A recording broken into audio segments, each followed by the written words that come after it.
sini saya akan menjelaskan materi tentang teologi Perjanjian Baru dan etika Kristen. Ya, sebelumnya, apa itu etika Kristen? Etika berasal dari kata Yunani ethos yang berarti kebiasaan atau adat.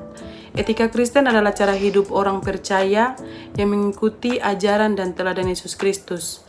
Fokus utama etika Kristen adalah kasih kepada Allah dan sesama, keadilan dan kebenaran, hidup dalam kasih, bukan sekedar mengikuti aturan. Kemudian inti etika Perjanjian Baru. Yesus Kristus adalah pusat etika Perjanjian Baru, yang dimana ajarannya menekankan kasih kepada Allah dan sesama, yang terdapat dalam Matius 22 ayat 37-40.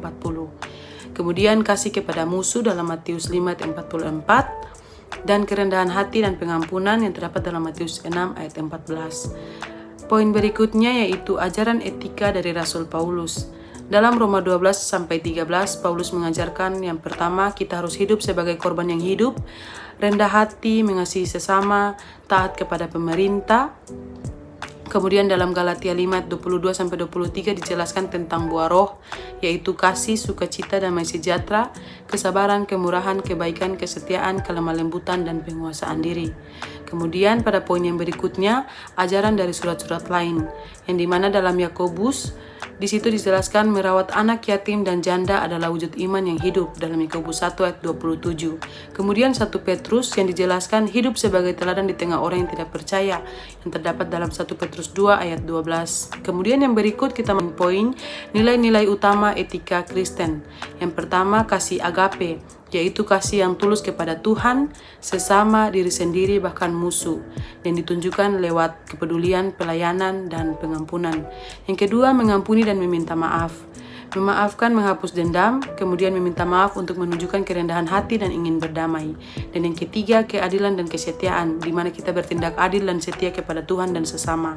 Yang keempat, keterbukaan dan kejujuran, yang dimana kita membangun kepercayaan dalam hubungan dan komunitas. Yang berikut kita masuk dalam etika Kristen dalam kehidupan sehari-hari.